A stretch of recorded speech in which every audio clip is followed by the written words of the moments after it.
Good morning. I am so excited. Look, I look like a baby seal. It's freezing, isn't it?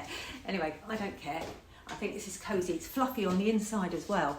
So I thought you wouldn't mind. It's just, you've got to do what you can to stay warm, don't you? So anyway, I have been staying warm by fixing up the website for you. So this year, as I have been saying, not only have you got your spring Grow Along handbook, which is a bumper edition this year. It's absolutely massive.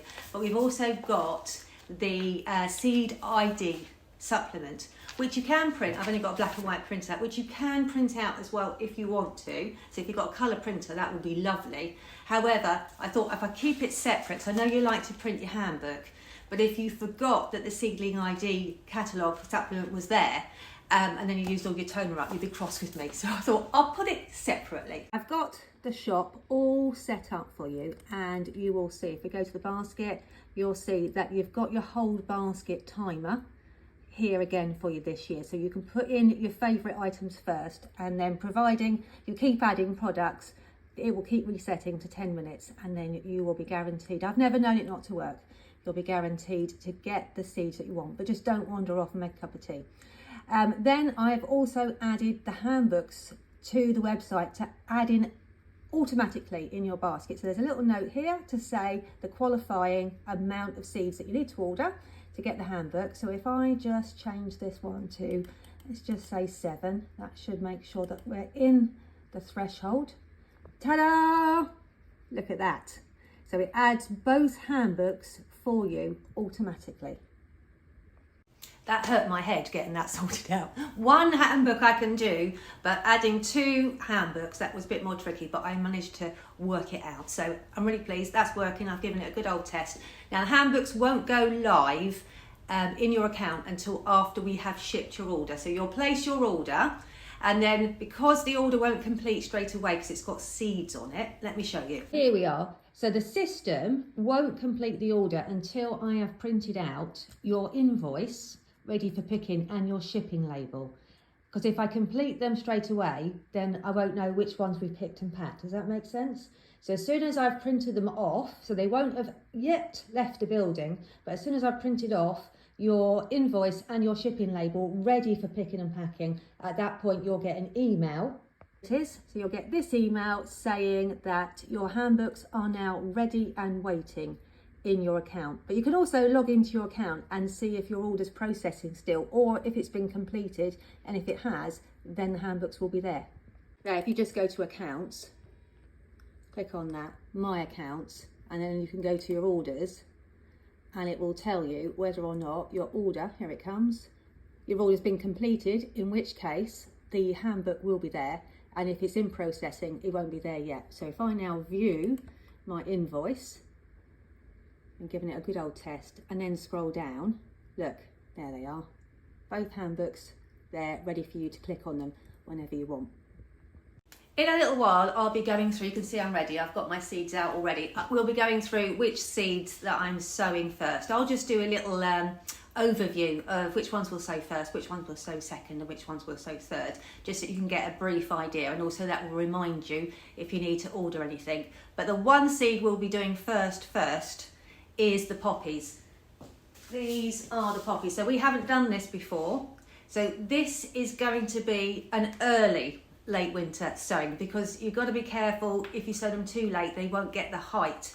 So I've tested them, and we can do these quite early in February. So we'll get these ones done. If you haven't got any of the poppy seeds, there are a few packets I've managed to get my hands on, but then that's it. There aren't that many. So there's a few packets in the shop if you want to grow the poppies. And my thinking is by the time they germinate, so they take a few weeks, the light levels will be back.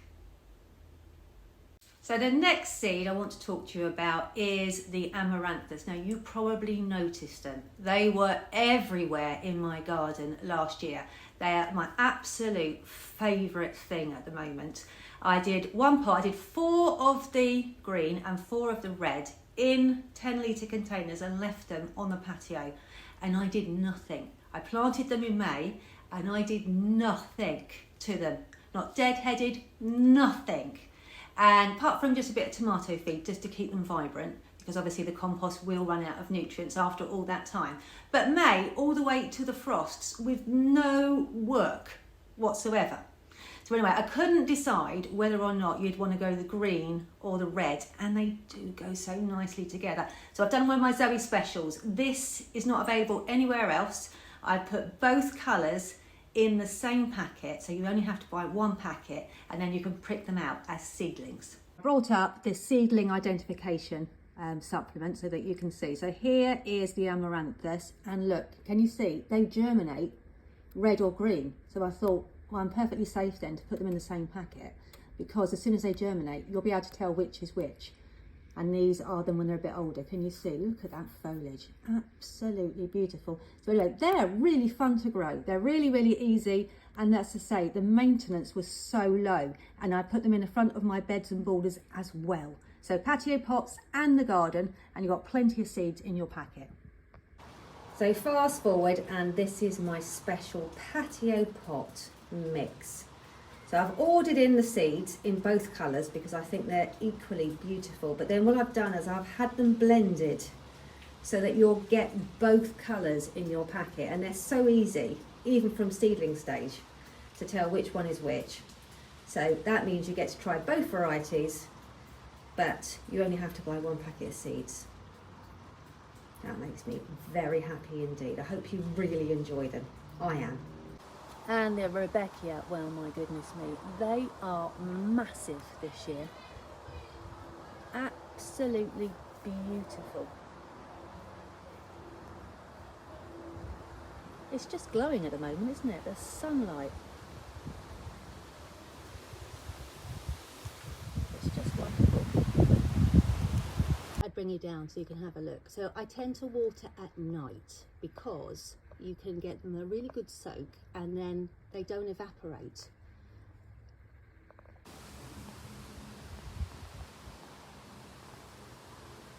These are mini amaranthus. You can see the snapdragons up above. That gives you an idea of the height. So they can go in a patio pot or your fronts of your beds and borders like I have. And literally they are my favourite new thing. They are so cute.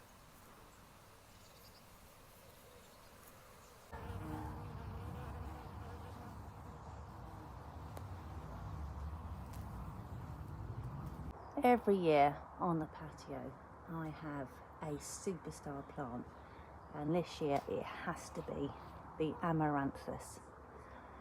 This has been here for months and I have done absolutely nothing to it. No deadheading, no nothing. The only thing I've done is just give it a feed every once in a while just to keep the stems vibrant. So obviously it's in quite a small pot. But other than that, nothing at all. Completely maintenance free. Take a big step back so you can see. The phlox has been amazing as well. I've got loads of containers of phlox dotted everywhere because it's great for flower arranging as well as just looking at. It takes quite a lot of planning to do the special blends because they're not stock plants and you can't always get them from the same place.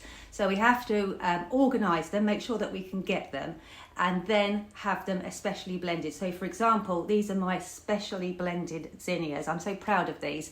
So normally if you buy a mix of zinnias like this, you will end up with mostly mustard and red because they tend to put in whatever they've got the most of, and mustard and red is usually what they got the most of.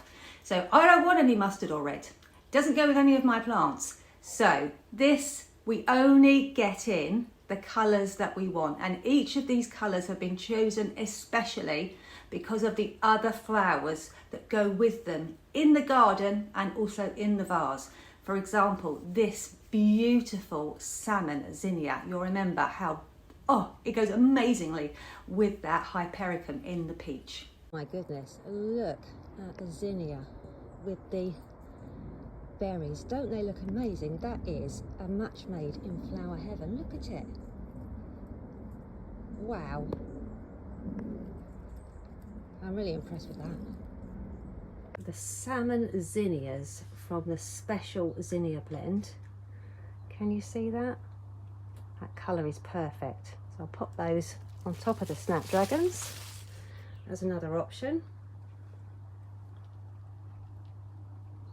Oh, that's reminded me. Just remember the hypericums, they're different types. So the peach is an early type and the white's a late type. It's all on the website, so if you want to go there and have a look. So the peach, expect them to get away and grow faster initially than the white. And the white will start later, but then they will fruit for longer. Well, not longer, they'll fruit later. So they'll still have really fresh fruits when the peach ones are starting to go over. From the first flush initially anyway, if you deadhead them, they should do a new flush of fruits if you deadhead them. Anyway, that's the reason why. So expect peach to get away faster than the white just at the beginning.